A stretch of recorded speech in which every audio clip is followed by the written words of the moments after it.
विजयपुर नाम का एक राज्य था जो ऊंची पर्वत श्रृंखलाओं और सघन वनों के मध्य स्थित था। ये राज्य अपनी प्रजा की समृद्धि और अपनी भूमि की उर्वरा शक्ति के लिए दूर दूर तक विख्यात था।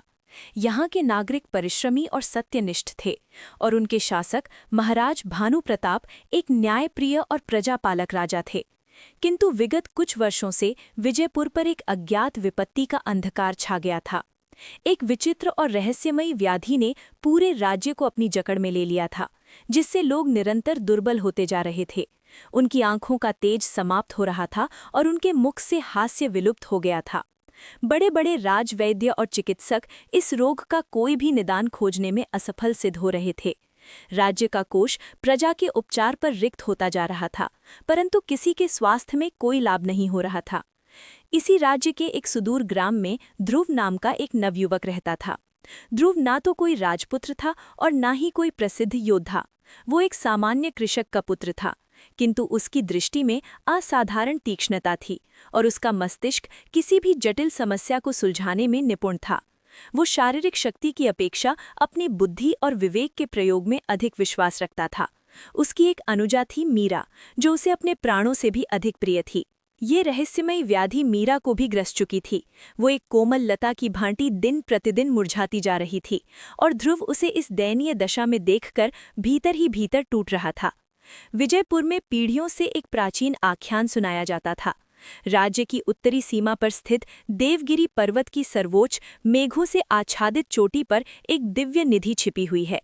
कहा जाता था कि उस निधि में संसार के प्रत्येक रोग का उपचार और प्रत्येक संकट का समाधान निहित है, परंतु उस निधि तक पहुंचना किसी भी मनुष्य के लिए संभव नहीं था।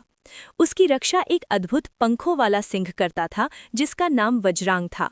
उसकी गर्जना में वज्रपात का शब्द था और जब वो अपने पंख फड़फड़ाता तो भयंकर चक्रवात उत्पन्न हो जाते थे। उसकी आंखें प्रज्वलित अग्नि के समान थीं और उसके पंजे लौह से भी अधिक कठोर थे। अनेक पराक्रमी योद्धाओं ने उस निधि को प्राप्त करने का प्रयत्न किया था। वे श्रेष्ठतम अस्त्र शस्त्रों, अभेद्य कवचों और ढालों से सुसज्जित होकर गए, परंतु उनमें से कोई भी वापस नहीं आया। कुछ विरले जो किसी प्रकार अपने प्राण बचाकर लौटे, वे या तो विक्षिप्त हो चुके थे या इतने भयभीत थे कि देवगिरी का नाम मात्र सुनने से ही उनके रोंगटे खड़े हो जाते थे। एक दिन सर्वत्र निराशा देखकर महाराज भानु प्रताप ने संपूर्ण राज्य में ये उद्घोषणा करवा दी कि जो कोई भी देवगिरी से वो जीवनदायिनी निधि लेकर आएगा, उसे विजयपुर का आधा राज्य और राजकुमारी के साथ विवाह का सम्मान प्रदान किया जाएगा। इस उद्घोषणा ने संपूर्ण राज्य में एक नई चेतना का संचार कर दिया। अनेक शक्तिशाली योद्धा और महत्वाकांक्षी राजकुमार अपने भाग्य को आजमाने के लिए कटिबद्ध हो गए। वे अपने सुसज्जित अश्वों और तीक्ष्ण शस्त्रों के साथ देवगिरी की ओर प्रस्थान करने लगे। ध्रुव ने भी ये उद्घोषणा सुनी। उसे राज्य या राजकुमारी में कोई अभिरुचि नहीं थी। उसकी आंखों के समक्ष तो केवल अपनी रुग्ण भगिनी मीरा का निष्प्रभ मुख ही घूम रहा था। उसने दृढ़ निश्चय कर लिया कि वो भी उस निधि को लाने के लिए जाएगा। जब उसने अपना ये संकल्प अपने माता पिता को बताया तो वे अत्यंत चिंतित हो गए। उसके पिता ने कहा, पुत्र, तुम ये कैसी बात कर रहे हो? जहाँ बड़े बड़े शूरवीर परास्त होकर नहीं लौटे, वहाँ तुम कैसे सफल होगे? तुम्हारे पास न तो कोई वज्र कवच है और न ही कोई दिव्य खड्ग। तुम उस दानव समान प्राणी का सामना कैसे करोगे? ध्रुव ने शांत स्वर में उत्तर दिया, पिताजी, ये सत्य है कि मेरे पास भौतिक शस्त्र नहीं है, परंतु मेरे पास साहस है और अपनी बहन के प्राण बचाने का एक सबल कारण है। मैं बल से नहीं, अपनी बुद्धि से उसका सामना करूंगा। संभव है कि वज्रांग को पराजित करने के लिए बल की अपेक्षा किसी अन्य गुण की आवश्यकता हो। उसकी माता की आंखों में अश्रु थे, परंतु उन्होंने उसके मस्तक को चूमकर उसे सफलता का आशीर्वाद दिया। ध्रुव ने अपनी यात्रा की तैयारी आरंभ की। उसने कोई भारी अस्त्र शस्त्र नहीं लिए। उसने अपने साथ एक लंबी और सुदृढ़ रज्जू, कुछ सूखी रोटियां, जल से भरा एक चर्मपात्र, एक छोटा करतक और अपने विवेक पर अगाध विश्वास रखा। ग्राम की एक वयोवृद्ध स्त्री, जिन्हें सब ज्ञानदात्री माँ कहते थे, ने ध्रुव को अपने पास बुलाया। उन्होंने उसे एक छोटा चंद्रमा की भांति चमकता हुआ स्फटिक दिया और कहा, पुत्र, जब तुम्हें लगे कि सभी आशाएं समाप्त हो गई हैं, तो इस स्फटिक को अपनी मुट्ठी में भींच लेना। ये तुम्हें मार्ग नहीं दिखाएगा, पर तुम्हारे अंतर्मन के दीपक को बुझने नहीं देगा। ध्रुव ने वो स्फटिक अपनी कमर में बांध लिया और अपनी दुष्कर यात्रा पर निकल पड़ा। देवगिरी का मार्ग अत्यंत संकटपूर्ण था। पर्वत के आधार पर माया कानन नामक एक विशाल वन था। कहा जाता था कि इस वन में जो भी प्रवेश करता है वो अपना मार्ग भूल जाता है। वन की वायु में एक विचित्र माया थी जो पथिकों को उनके गहनतम भय और प्रबलतम इच्छाओं के स्वप्न दिखाकर भ्रमित कर देती थी। अनेक योद्धा इसी वन में दिशाहीन होकर सदा के लिए खो गए थे। जैसे ही ध्रुव ने वन में प्रवेश किया, उसे अपनी बहन मीरा की स्वस्थ और चंचल हंसी सुनाई दी। वो उसे पुकार रही थी, भ्राता लौट आओ, मैं अब पूर्णतः स्वस्थ हूँ।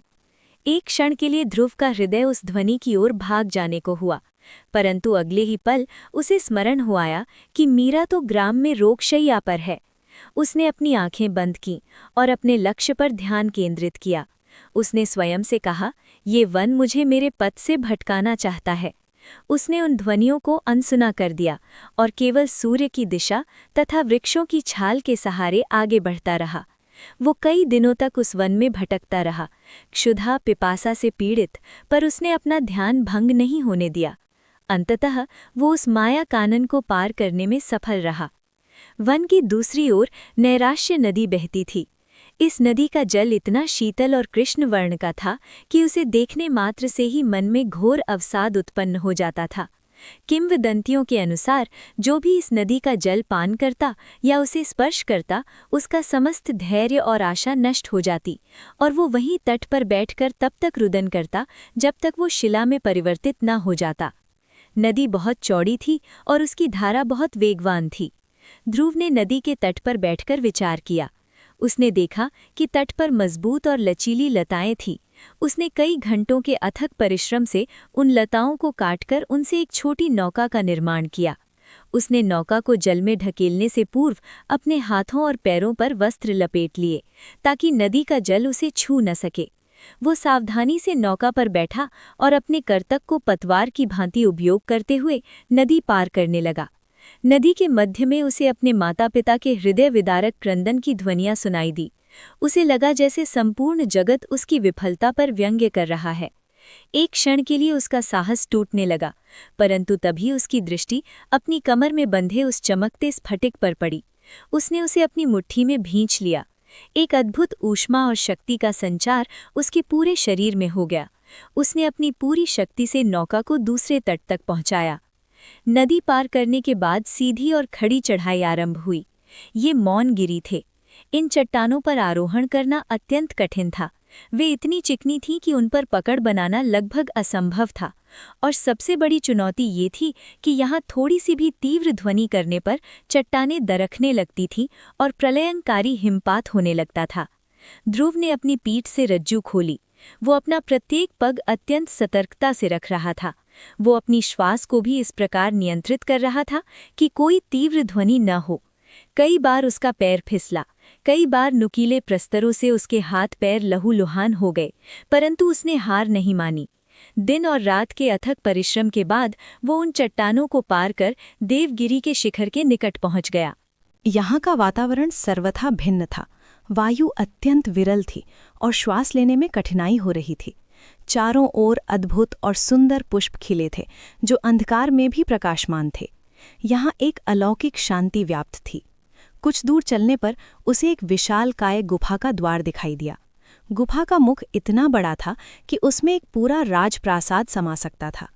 ध्रुव समझ गया कि यही वज्रांग का निवास है। उसका हृदय तीव्र गति से धड़क रहा था, किंतु उसके मुख पर भय के स्थान पर एक दृढ़ निश्चय का भाव था। उसने एक गहरी श्वास ली और गुफा के भीतर प्रवेश किया। गुफा के भीतर स्वर्ण और रत्नों का अंबार लगा हुआ था। सर्वत्र हीरे, पन्ने, माणिक और स्वर्ण मुद्राएं बिखरी पड़ी थीं। उनकी द्युति से संपूर्ण गुफा प्रकाशित हो रही थी। कोई भी साधारण मनुष्य ये वैभव देखकर विवेक खो बैठता, परंतु ध्रुव की दृष्टि उस संपदा पर नहीं थी। वो उस वस्तु की खोज में था जो उसकी बहन को जीवन दान दे सके। गुफा के मध्य में स्वर्ण के एक विशाल ढेर पर वो महान प्राणी बैठा था, वज्रांग। वो कथाओं से भी अधिक भव्य और विशाल था। उसके स्वर्णिम पंख उसकी पीठ पर मुड़े हुए थे और उसकी गहरी प्रज्ञावान आंखें ध्रुव को ही देख रही थीं। वो हिला नहीं, बस उसे अपलक निहारता रहा। उसकी उपस्थिति इतनी प्रभावशाली थी कि वायु भी मानो ठहर गई थी।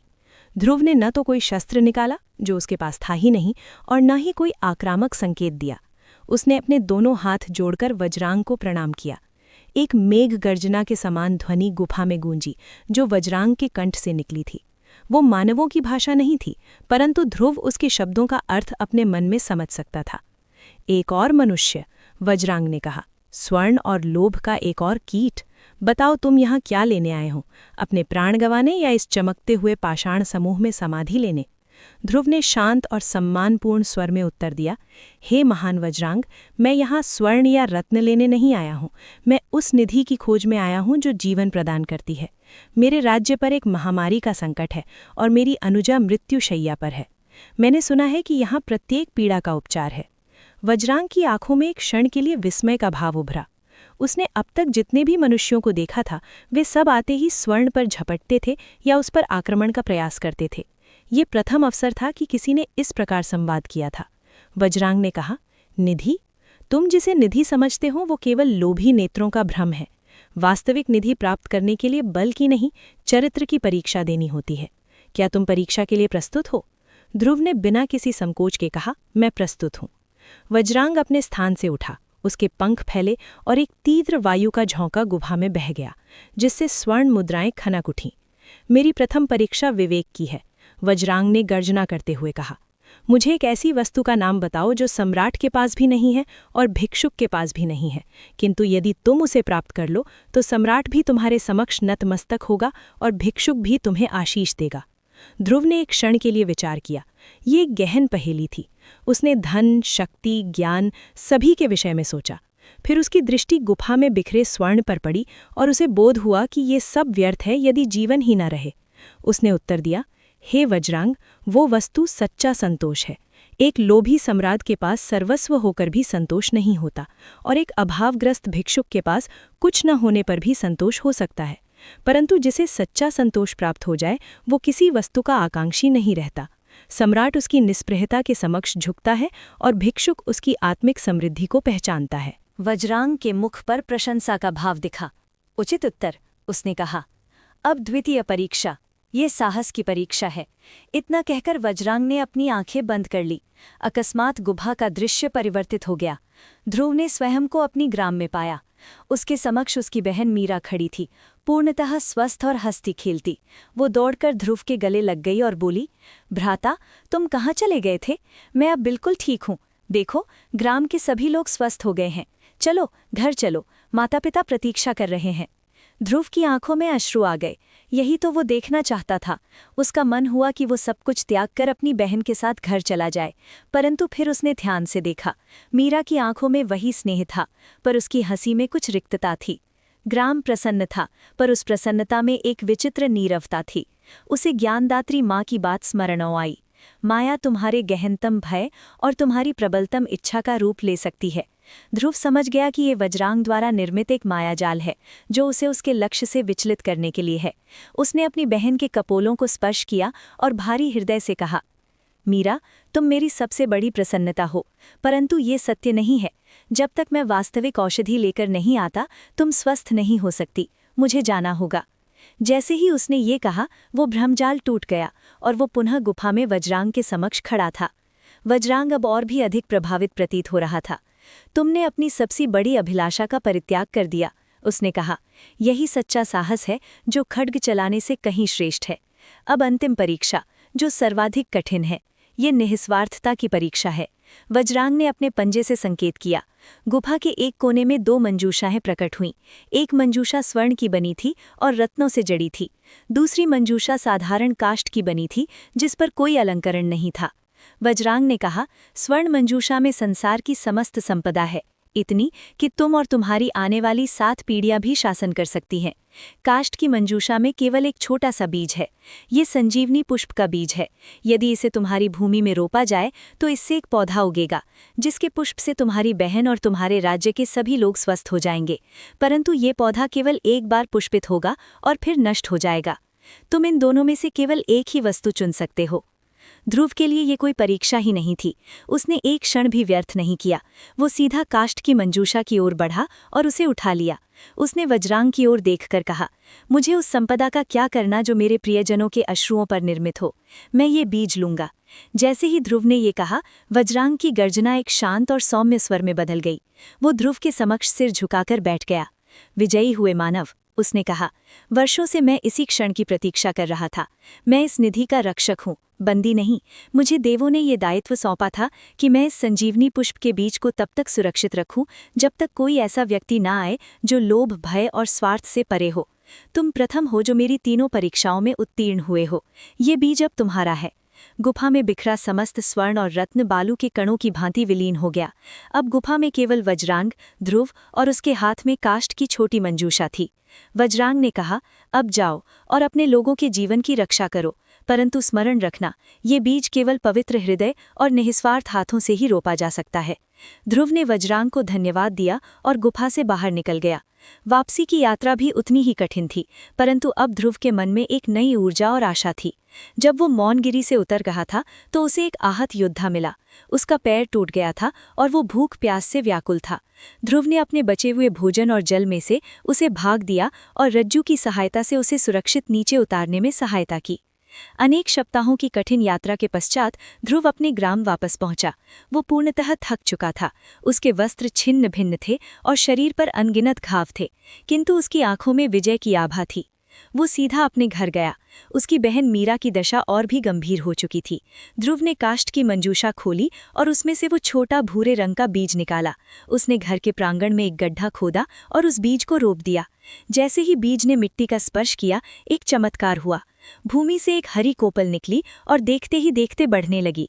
कुछ ही क्षणों में वो एक सुंदर पौधे में परिवर्तित हो गई और उस पर एक दिव्य सुनहरे रंग का पुष्प खिला, जिसके प्रकाश से संपूर्ण प्रांगण आलोकित हो उठा। उस पुष्प से एक मधुर सुगंध निकली जो वायु के साथ पूरे ग्राम और फिर संपूर्ण विजयपुर में फैल गई। जहां जहां वो सुगंध पहुंची, रुग्ण लोग स्वस्थ होने लगे। उनकी दुर्बलता समाप्त हो गई। उनके मुख पर पुनः कांति लौट आई। मीरा ने अपनी आंखें खोली और मुस्कुराते हुए कहा, भ्राता, तुम आ गए। ये समाचार महाराज भानु प्रताप तक पहुंचा। वे स्वयं ध्रुव के ग्राम आए। उन्होंने ध्रुव को गले से लगा लिया और कहा, तुमने हमारे राज्य की रक्षा की है। तुम ही सच्चे नायक हो। मांगो, तुम क्या चाहते हो? आधा राज्य, राजकुमारी का हाथ, जो चाहो वो तुम्हारा है। ध्रुव ने हाथ जोड़कर कहा, महाराज, मुझे राज्य या धन का कोई लोभ नहीं है। मेरा पुरस्कार मुझे मिल गया। मेरी बहन और मेरे लोग स्वस्थ हो गए। देवगिरी पर कोई स्वर्ण की निधि नहीं है। वास्तविक निधि तो साहस, विवेक और निस्वार्थ प्रेम में है। वज्रांग कोई दानव नहीं, अपितु एक परीक्षक है जो ये देखता है कि कौन उस निधि के योग्य है। महाराज ध्रुव की बातों से अत्यंत प्रभावित हुए। उस दिन के बाद विजयपुर के लोग समझ गए कि सबसे बड़ी निधि धन संपदा नहीं, अपितु एक दूसरे की सहायता करने का भाव और निस्वार्थ सेवा है। ध्रुव की कथा पीढ़ियों तक सुनाई जाने लगी। एक ऐसे साधारण युवक की कथा जिसने अपनी शक्ति से नहीं, अपितु अपने पवित्र हृदय और नेक संकल्प से पंखों वाले सिंह को भी नतमस्तक कर दिया और अपने राज्य के लिए वास्तविक निधि प्राप्त की।